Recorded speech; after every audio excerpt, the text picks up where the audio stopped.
दो दोस्त, अमित और राजेश, जो जान से ज्यादा चाहते थे एक दूसरे को, पर अचानक हुए एक हादसे से चली जाती है एक की जान और उसकी बेटी पीहू की जिम्मेदारी आती है दूसरे पर। साथ ही मरते हुए दोस्त से होता है एक वादा। बच्ची बड़ी होती है और सबकी चहेती बनती है। अपने दोस्त की बेटी को बहू बनाने का वादा पूरा करने का वक्त आता है। अचिंत को होती है पीहू से मोहब्बत, पर यहीं से पहिया घूमता है और हो जाता है सब तहस नहस। लेकिन अचिंत और पीहू का प्यार जो जीवन से परे है, क्या कर पाएगा सारी मुश्किलें पार। आइए, मैं जसनीत आपको सुनाती हूँ ये कहानी लव बियॉन्ड द लाइफ, जो लिखी भाग 1, हादसा। अस्पताल की वो दवाइयों से भरी आबो हवा, जिसमें सांस लेते समय इंसान ना जीवित होने का एहसास कर पाता है ना मरने का।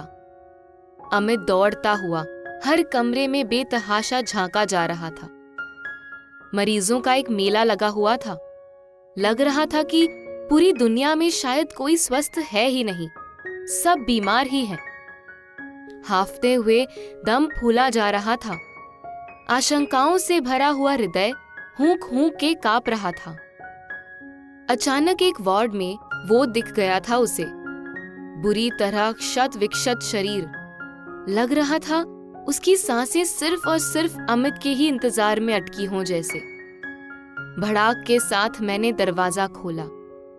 मुंह पर ऑक्सीजन मास्क लगाए राजेश बिस्तर पर था। राजेश, राजू, मेरा राजू, कैसे हो गया ये सब? शांत रहिए, मरीज को आराम करने दीजिए। वो इनकी पत्नी और उनकी बच्ची 2 साल की, वो दोनों कहाँ हैं? इनकी पत्नी की तो डेथ हो चुकी है और बच्ची किसी तरह बच गई। वो चिल्ड्रंस वार्ड में है। धप्प से वहीं पड़ी एक बेंच पर अमित का शरीर ढह गया। लाल आंखों से नर्स की तरफ देखा अमित ने। ये तो ठीक हो जाएगा ना नर्स? पता नहीं, हालत बहुत क्रिटिकल है। ब्लड क्लॉटिंग है दिमाग में। शरीर के अंगों ने लगभग काम करना बंद कर दिया है। आंखें ऐसी लग रही थी पथरा जाएंगी। आप ऐसा करें, बाहर बैठें, कोई जरूरत होगी तो बुला लेंगे आपको। बाहर पड़ी एक सफेद बेंच पर अमित की बोझ जैसी देह जैसे गिर गई थी। अचानक उसका फोन बजा, जिसकी रिंगटोन थी, ये दोस्ती हम नहीं तोड़ेंगे। रिंगटोन सुनकर आंखों के सामने वो दृश्य आ चुका था। दिवाली का दिन था। हम दोनों की फोन की एक ही रिंगटोन लगाई थी उसने। उसके अम्मा बाबा की डेथ के बाद मेरे अम्मा बाबा को ही सब मानता था वो। साल में कोई एक त्योहार हम साथ ही मनाते थे। कभी वो सपरिवार मेरे घर लखनऊ आ जाता तो कभी मैं वहां दिल्ली चला जाता था। पर इस बार उसे कुछ काम था, वो नहीं आने वाला था। पर मेरी जिद की वजह से वो आखिर आ ही रहा था। खुद पर आज बहुत क्रोध आ रहा था अमित को। फोन आकर बंद हो चुका था। पथराई आंखों से फोन को देख रहा था अमित। ये दोस्ती हम नहीं तोड़ेंगे। पड़ोस में बैठी एक अम्मा ने अमित को हिलाया। बेटा, फोन बज रहा है तुम्हारा। बोलकर वो उसी तरह निर्जीव बना रहा। फोन आ रहा है तुम्हारा, उन्होंने दोहराया था। हाँ। आंखों से नमकीन पानी की 2 बूंदें निकलकर स्क्रीन पर गिर गई। हेलो, क्या हुआ? सब ठीक तो है? हेलो, कोई आवाज ही नहीं आ रही। हेलो, आप सुन रहे हो? उधर से आवाज आ रही थी। अचानक बांध टूट गया था।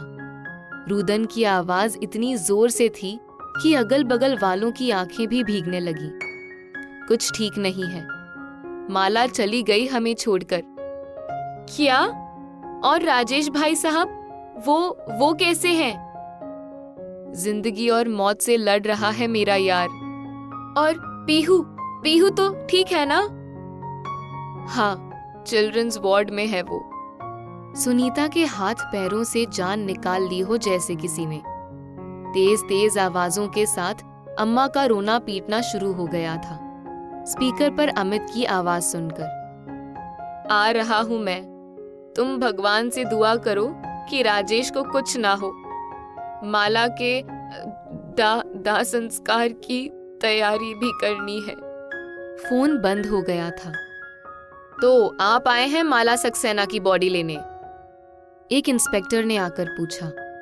उसकी शक्ल को शून्य की तरह ताक रहे अमित ने कहा, हाँ, मैं ही ले जाऊंगा। आप कौन हैं उनके? दोस्त हूं। उनके परिवार में कौन है? कोई नहीं, मैं ही हूं। मेरे ही घर आ रहा था वो होली मनाने। ये कहकर फफक पड़ा था अमित। बहुत भयंकर एक्सीडेंट था। इनकी पत्नी ने लग रहा है अपनी बेटी को बचाने के लिए जान दे दी। गाड़ी के कल पुर्जे काट कर निकाला गया है इनको। जिस ट्रक ने किया है उसके ड्राइवर को पकड़ लिया है भीड़ ने। सजा होगी उसे, आप चिंता ना करें। माला जी की बॉडी इनको हैंडओवर कर दो। इस पेपर पर साइन कर दीजिए आप। मिलते हैं अगले भाग। लव बियॉन्ड द लाइफ, भाग 2, यादें। कांपते हाथों से साइन किए थे अमित ने। अचानक अंदर से नर्स बाहर की तरफ को भागी। डॉक्टर, डॉक्टर, क्या हुआ नर्स? अमित उसे रोककर पूछ रहा था। वो अनसुनी करती हुई चली गई थी। थोड़ी देर में डॉक्टर साहब जल्दी जल्दी दौड़ते हुए से घुसे थे उस वार्ड में। अमित उसी मुद्रा में हैरानी के साथ कभी उस वार्ड को देख रहा था, कभी आसपास के मरीजों के तीमारदारों को। बैठ जाओ बेटा, भगवान पर भरोसा रखो, वो सही कर देगा उसको जो अंदर है, पास बैठी अम्मा ने कहा। अमित फिर उसी तरह शून्य में ताकते हुए ढह गया था उस बेंच के कोने में। आंखों को कुछ पल के लिए बंद किया तो समय का पहिया पीछे की तरफ घूम गया। बचपन के वो अनमोल सुहाने पल अमित की आंखों में तैर गए थे। मेरा दोस्त बनेगा तू? बगल में आए नए पड़ोसी के बेटे से पूछ रहा था अमित। हाँ, क्यों नहीं, मेरे ही स्कूल में दाखिला करा दिया था उसका। बहुत जल्द ही दोनों परिवारों में संबंध बहुत प्रगाढ़ हो गए थे। अम्मा जब भी कुछ अच्छा बनाती मैं दौड़ कर देकर आता। काकी कुछ अच्छा बनाती तो हमें खिलाए हुए ना पचता था उनका खाना। कितना अच्छा समय था वो। सब्जियों का आदान प्रदान से लेकर फिल्में देखने तक दोनों परिवार लगभग हर काम साथ करने लगे थे। अमित पढ़ने में कुछ खास ना था, पर राजू बहुत होशियार था। 1 साल छोटा था राजू अमित से, पर बहुत होशियार। 4th में अमित ने फेल होकर इतिहास रचा था, जबकि राजू 3rd में फर्स्ट आकर। अब दोनों के बीच क्लास की दूरी भी मिट चुकी थी। दिन भर दमा चौकड़ी मचाते दोनों। कोई राम लक्ष्मण तो कोई कृष्ण सुदामा तो कोई जय वीरू की जोड़ी बुलाता था। मैं साथ रहूंगा तेरे, कभी अलग नहीं होंगे हम, राजू ने कहा था मुझसे। तो फिर अब क्यों तू ऐसा कर रहा है मेरे साथ? फपक पड़ा था ये सोचकर अमित। अचानक से वार्ड का दरवाजा खुला। नर्स तेजी से दूसरी दिशा में भागी थी। नर्स, सब ठीक तो है ना? अभी मैं आपको कुछ नहीं बता सकती। फिर भी कुछ तो बताइए। कहा ना, आप जहां बैठे थे वहीं जाइए। डॉक्टर आएंगे बाहर, उनसे पूछ लीजिएगा। अमित फिर उसी जगह पर आकर बैठ गया था। समय का पहिया फिर से सोच में उल्टा चल रहा था। अमित तो जैसे तैसे खींच खाच के बीए कर पाया और पापा की पुरानी किराने की दुकान को संभाल लिया था लखनऊ में ही। पर राजू बीटेक करने दिल्ली चला गया था। उसके 4th ईयर में काका को कैंसर का पता चला था। चटपट निकल गए थे वो। उसके कुछ महीने बाद ही पता नहीं काकी को किसी बीमारी ने घेरा। ना पता चला ना कुछ। अचानक ही वो भी राजू को छोड़कर चली गई थी। अमित के कंधे पर सर रखकर फूट फूट कर रोया था राजू। मेरे साथ ही ऐसा क्यों हुआ ये? अमित का कलेजा मुंह को आ रहा था। अमित की माँ ने बहुत दिलासा दिलाया, माँ जैसा दुलार दिया था उसको। वो दिन भी याद आ गया था अमित को। शादी पक्की हुई थी अमित की अंजू के साथ। घर में सबसे ज्यादा खुश कोई था तो राजू ही था। शादी में पूरे 1 महीने की छुट्टी लेकर आया था वो। दौड़ भाग कर कर दिन रात एक कर दिया था। घोड़ी के आगे उसका वो नागिन डांस। ये बात सोचकर आंसू की बूंद के साथ हंसी आ गई थी। अंजू का भी प्यारा देवर था वो। अंजू की भी खूब बनती थी राजेश से। जब वो आता सबके मन में खुशी की लहर दौड़ जाती थी। इतना हंसी मजाक होता कि लगता कि छत गिर जाएगी हंसी की आवाजों के साथ। अम्मा कहती कभी कभी गुस्से में कि खुद शादी कर ले, क्यों नहीं करता, बहू लेकर आजा। अंजू ने भी जोर डाला था, हाँ भैया कर लीजिए, हमें भी देवरानी का मुंह दिखाइए, अब आप कुछ क्यों नहीं कहते? अमित को देखकर बोला था अंजू ने। मैं क्या बोलूं, तुम देवर भाभी जानो। ठीक है भाभी, आप ढूंढ लीजिए ना, ये बंदा भी अमित की तरह किसी के आगे बलि का बकरा बन जाएगा, हो जाएगा हलाल। भैया, वो दोनों की भागम भाग चालू थी बच्चों की तरह। माला बहुत प्यारी संस्कारी लड़की, अंजू की बहन की ननंद की बेटी थी वो। एक नजर में ही फ्लैट हो गया था राजू। 3 साल पहले ही शादी हुई थी दोनों की। हंसता खेलता खुशहाल परिवार। 2 साल की पीहू बिटिया सबकी लाडली, और मेरा 3 साल का बेटा अचिंत। दोनों खूब मस्ती करते, लड़ते भी, पर बहुत स्नेह था दोनों के बीच। अचानक किसी ने अमित को हिलाया। Hello sir, sir. ऐसा लग रहा था अमित को कि कहीं दूर से आवाज आ रही हो। आंख खोली तो सामने नर्स खड़ी थी। डॉक्टर बुला रहे हैं अंदर आपको, आ जाइए अंदर वार्ड में। मिलते हैं अगले भाग में। लव बियॉन्ड द लाइफ भाग 3 वादा। चैं की आवाज के साथ उस इमरजेंसी वार्ड का दरवाजा खुला। जी डॉक्टर, अब राजू ठीक तो है ना? अब बहुत देर हो चुकी है। इनके आखिरी टाइम में ये आपसे कुछ कहना चाहते हैं। बड़ी मुश्किल से लिख पाए हैं ये आपका नाम, अमित। आपका नाम है ना अमित? जी डॉक्टर साहब। अमित के कंधे पर हाथ रखकर दिलासा दिया था उस डॉक्टर ने भी। गहरी गहरी उखड़ती हुई सांसें लेता हुआ राजू बड़ी मुश्किल से पेपर पर पीहू लिख पाया। आंसुओं का सैलाब उमड़ रहा था। इशारों में वो कहना चाह रहा था कि पीहू है। फिर ऊपर की तरफ उंगली से इशारा किया। पेन से निकला उसका आखिरी शब्द था, माला। खिंची हुई वो आखिरी लाइन, और सामने मशीन में चलती वो सीधी लाइन बता चुकी थी कि वो जा चुका है अपनी माला के पास। अमित खुद से ये वादा कर चुका था कि पीहू को अपनी जान से ज्यादा प्यार करेगा। इसी तरह पश्चाताप की आग को शांत कर सकता था वो। घर में कोहराम सा मचा हुआ था। जो सुन रहा था दौड़ा चला आ रहा था। उसकी चिता को अमित ने ही अग्नि दी थी। अब सिर्फ कुछ था तो पीहू, अमित के राजू की पीहू, उसकी आखिरी निशानी पीहू। नाम जैसी चंचल, अंजू और अमित की जान बसती थी पीहू में। पूरे घर में फुदकती रहती। अचिंत के साथ लड़ना, फिर अचिंत का उसको मनाना, फिर दोनों का साथ खेलना, हर समय यही चलता था दोनों का। अंजू ने माँ से बढ़कर प्यार दिया था पीहू को।